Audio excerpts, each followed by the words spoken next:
მოგესალმებით მეგობრებო, მე ვარ ვალერი გველუკაშვილი, თქვენ უყურებთ არს ქართული ამერიკა. მოდით დღეს ვისაუბროთ სიახლეებზე, უფრო სწორედ საიმიგრაციო სიახლეებზე და გაგაცნობთ ის, რაც ვიცი დღევანდელი დღის მიხედვით. შემდეგ უკვე ნახოთ რა გამოვა. აბა წავედით.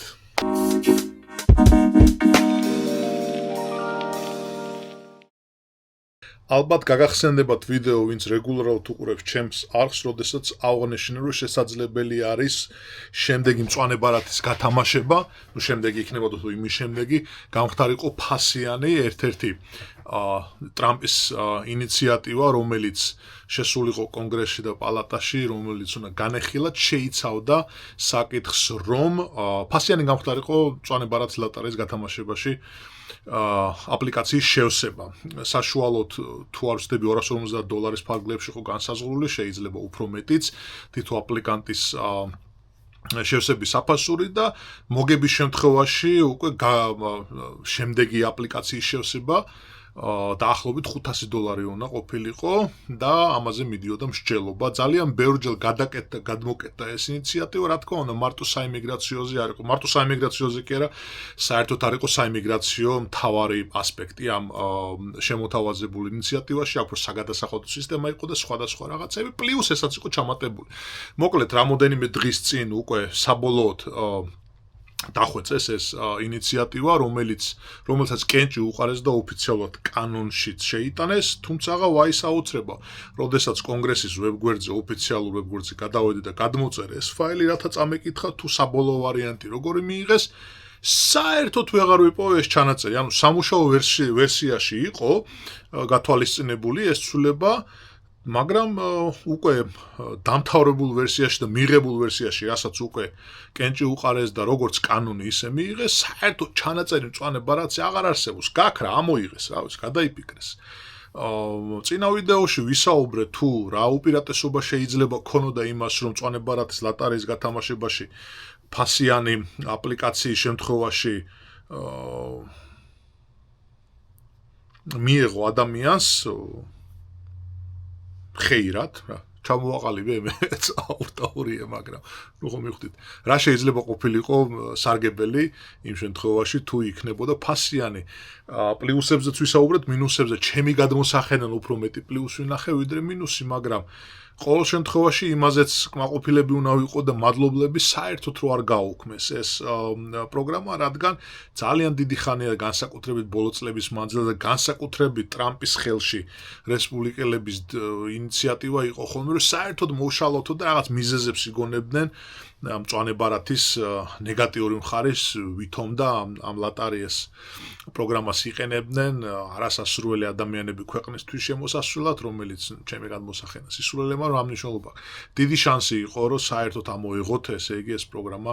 მოქმედებიდან და გაეუქმებინათ. მერე შემდეგი ინიციატივა იყო ფასიანი გაეხელა, საბოლოოდ ისე გამოვიდა, რომ არაფერი საერთოდ ცვლილება არ განახორციელეს ამ მიმართულებით. რაც შეეხება საიმიგრაციო ზოგადად რეფორმებს, საერთოდ საიმიგრაციო რეფორმები იმ გაგებით და ჩვენ გვაინტერესებს ანუ ემიგრირებას ხელი რო ან შეუწყოს ან შეცვალოს რამე, განსაკუთრებულად ამ ინიციატივაში არაფერი არ განიხილება. რახან საიმიგრაციო სიახლეებზე ვლაპარაკოთ, მოდი დღეს შევეხები იმ საკითხსაც, თუ რა ბედი ეწევათ იმ ადამიანებს, ვისაც თავშესაფრის მოთხოვნა აქვს გაგზავნილი,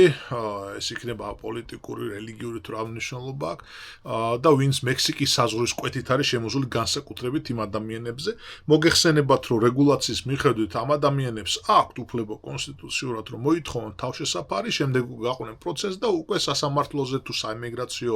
გასაუბრებაზე მიიღებენ გადაწყვეტილება შესაბამისი ადამიანები, მიანიჭონ თუ არ მიანიჭონ და თავშესაფრის სტატუსი და შემდეგ უკვე ამაზე დაყნობით მერე მიიღებენ გადაწყვეტილებას ქვეყანაში რჩებიან ეს ადამიანები თუ გადიან ქვეყნიდან. ტრამპის ადმინისტრაცია ზოგადად ტრამპის ინიციატივით ძალიან ბევრ რეგულაციებზე თვალის დახუჭვა დაიწყეს იმის და მიუხედავად რომ კანონის დარღვევაში საერთოდ არ გადის,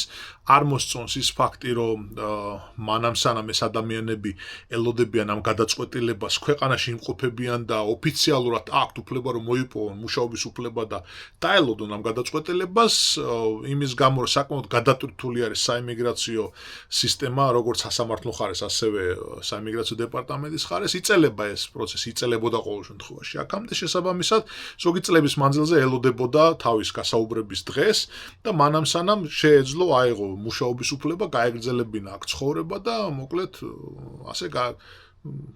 გაეგრძელებინა თავის ყოფა ამ ქვეყანაში. მოკლედ არ მოეწონა ეს ტრამპს და არასოდეს მაინც და მაინც არ მოწონდა, შესაბამისად თავის ხარდაჭერებსაც დააჯერა, რომ ეს ადამიანები უფრო მეტ ნეგატივს მატებენ ქვეყანას ვიდრე პოზიტივს, თუმცა ასევე არ ვეთანხმები ამაშიც და ძალიან ბევრ რაღაცაში არ ვეთანხმები და ვინს ტრამპს ყველაფერში ეთანხმება, ჩემი აზრით სამკურნალოები ხართ, მაგრამ ეს სხვა თემა არის, სხვა სალაპარაკო. სხვა ვიდეოში შეიძლება ამაზე ვისაუბროთ. მოკლედ აქედან გამომდინარე გარდა საიმიგრაციო დეპარტამენტისა, ასევე ცალკე კიდე ეგრეთ წოდებული AIS დეპარტამენტი, AIS სამსახურია, რომელიც უშუალოდ კურირებენ ქვეყანაში შემოსული ემიგრანტების ადგილმდებარეობას, მათ ყოფას, მათ აღრიცხვას და ასე შემდეგ და მოკლედ ეს მხარე, ეს ორგანიზაცია გააძლიერა ტრამპმა და უფრო იმაზე მეტი უფლებები მისცა საერთოდ ვიდრე უნდა საერთოდ ნორმალურ შემთხვევაში მიეცა ადამიანს და თეთრი სახლის ადმინისტრაციას და ამათმა დაიწყეს მე ესე დავარქვი შევიწროება ემიგრანტების და განსაკუთრებით იმ ადამიანების, ვინც საზღვრის კვეთით არის, მექსიკის საზღვრის კვეთით არის გადმოსული. ამ ადამიანებს რატო შევიწროებას რატო ვეძახი? იმიტომ რომ იმის და მიუხედავად რომ ოფიციალურად თავის პროცესს მიყვებიან და ელოდებიან გადაწყვეტილების უნარს, ძალიან ბევრი შემთხვევები არის უკვე ჩემს გარშემო, აი პატარა კუნძული ხო არის, რომ პატარა კუნძულის გარშემო ძალიან ბევრი შემთხვევებია, როდესაც ესეთ ადამიანებს ყველაფრის და მიუხედავად საიმიგრაციო იზოლატორში აგდებენ და შემდეგ იწყებენ გარკვევას, ეკუთვნის იმ ადამიანს ქვეყანაში ყოფნა, არ ეკუთვნის. ხშირ შემთხვევაში ყოფილა, ხშირ შემთხვევაში ეს მედიის საშუალებით მოგაგებული, მაგრამ რამოდენიმე შემთხვევა მე ვიცი, ყველაფრის და მიუხედავად ამ ადამიანებს თუ ქონდათ მაგალითად დაწყებული პროცესი, მაგრამ აქამდე რაიმე ტიპის კრიმინალური დანაშაული ქონა ჩადენილი, აღონ ძალიან ძიმე კრიმინალზე არ არის საუბარი, ისეთი რა, მარტივი. ესეთი ადამიანებს საერთოდ სასამართლოს გვერდის არიდებით, ანუ საპროცესო საერთოდ პროცედურების გარეშე ქვეყნიდან უშვებენ. ის ადამიანები, ვისაც საერთოდ სხვა დარღვევა არ აქვს, გარდა იმისა, რომ მექსიკის საზღვრის კვეთით გადმოვიდნენ, რაც სხვათა შორის მძიმე კრიმინალი არ არის, არ ითვლება ყოველ შემთხვევაში აქაური კანონმდებლობის მიხედვით. ამ ადამიანებს თუ ესე იგი დაიჭერენ, მიყავთ იზოლატორში და რა ვიცი, წურავენ და უბედურ დღეში აგდებენ და ჩემს გარშემო ძალიან ბევრ ადამიანს მოკლედ მოუწია ამ იზოლატორში ყოფნა. 2-დან 3 თვემდე დასტანეს და შემდეგ უკვე თანხის გადახდის ფონზე საშუალოდ 7,000-დან 13,000 ფარგლებში მერყეობს, ეს ბონდს რო ეძახიან. გამოუშვეს ეს ადამიანები, ოღონდ ისე კი არ გამოუშვეს, მიდი კარგად იყავით, ანუ ციხეში არ დატოვეს, თუმცა გააგრძელეს თავის მხრივ კიდე განხილვა ამ ადამიანებს, ეკუთვნით თუ არა ქვეყანაში ყოფნა, იმის და მიუხედავად რომ ამ ადამიანებს აქვთ უკვე დაწყებული პროცესი, თავის ფურცლები, თავის რა ვიცი, ყველაფერი, რაც საჭირო არის, ემიგრანტის ნომრები და social security-ის ნომრები და სამუშაო უფლება და რა ვიცი, თავისი წყნარად არიან და ელოდებიან გადაწყვეტილებას, ზოგი სასამართლოს, ზოგი საიმიგრაციოს და ეს ცალკე დეპარტამენტი რაღაცა გაცოფებული ტრამპის ძაღლებივი დარბიან და შემდეგ უკვე მე ფლორიდაში ახალი რაღაცა რეგულაცია შემოიტანეს, როდესაც ავალდებულებენ ფაქტიურად ადგილობრივ სამართალდამცავებს, იგივე პოლიციაზე მაქვს საუბარი, რომელსაც საერთოდ საიმიგრაციოსთან არანაირი შეხება არ ჰქონდა, ათანამშრომლებენ, ესე იგი, უნდა თუ არ უნდათ და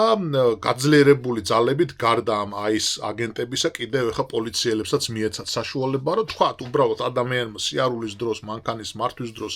რაღაცა გააკეთოს, გადააყენონ და ამ ადამიანს უკვე ეძლევა უფლება ჩაეძიოს უკვე საიმიგრაციო სტატუსზე და თუ რაღაც არ მოეწონა, დარეკავს და ამ აგენტებს გამოიძახებს და მოკლედ დააჯდებიან და ძალიან ცუდ დღეში აგდებენ. ასევე ხშირი შემთხვევაა, როდესაც გასაუბრებაზე იქნება თუ სასამართლოზე, ესე იგი, მისული ადამიანები, სადაც უბრალოდ მიყვებიან თავის პროცესს, სასამართლო დარბაზიდანვე იყვანენ ამ ადამიანებს, იმის და მიუხედავად გადაუდეს თუ არ გადაუდეს სასამართლო, ანუ ესე იგი პროცედურულად თუ არ არის დამთავრებული, ესენი მოკლედ ამ ყველაფერს აბიჯებენ და აკეთებენ იმას, რაც ჩემი გადმოსახედიდან ძალიან არასწორი არის. შესაბამისად, ძალიან ბევრი დარღვევები შეიმჩნევა, ძალიან ბევრი უკმაყოფილებებია, გამოსვლებიც იყო, პროტესტები იყო, პოლიტიკურ ასპარეზზე მიდის დავა ბრძოლა და რა თქმა უნდა, ხომ უმრავლესობას ვინ ცოტა ლოგიკურად და აზროვნებს მაგის არსებობს კონსტიტუცია, მაგის არსებობს რეგულაცია და ამ ყველაფრის გვერდის მაშინ არ იქნება ხო მინიმუმ ეს მიზანშეწონილი რომ გაკეთეს ის რაც კეთდება. მოკლედ, ამ ორი მიმართულებით ეს არის სიახლეები, ვინც ადგილზე იმყოფებით ამერიკის შეერთებულ შტატებში და გაქვთ მოთხოვნილი თავშესაფარი და ხართ შემოსული მექსიკის საზღვრისკვეთით, ლეგიტიმურად ლეგალური მიმართულებით ლეგალური პროცესი გაქვთ დაწყებული, ანუ რეალურად თქვენ არ უნდა შეგეხოთ საერთოდ ეს რაღაცები, მაგრამ სიფთხილეს თავი არ ასტკივაო, ნათქვამი არის და ამ შემთხვევაში რა ვიცი, აბა ტრამპს თავი კი სტკივა, მაგრამ შეიძლება თქვენც აგატკიოთ თავი და მაინც მოერიდეთ ზედმეტ რისკებს, ნუ აიღებთ საკუთარ თავზე, მაინც მოინდომებთ მთელი ამერიკის მასშტაბით მოგზაურობას და ნუ გამოცდით ბედსაც და ამ უბადრუկ თეთრი სახლის ადმინისტრაციის უაზრო დეგენერატობებს. აქედან გამომდინარე ყველას გისურვებთ წარმატებას, იყავით ბედნიერები, იბრძოლეთ თქვენი ბედნიერებისათვის, იბრძოლეთ თავისუფლებისათვის და რა ვიცი, ჩვენ რაც შეგვიძლია აგერ მივალ და ხმას მივცემ და იქნებოდეს ნორმალური ჩავანაცვლოთ შემდეგ არჩევნებში არანორმალურები და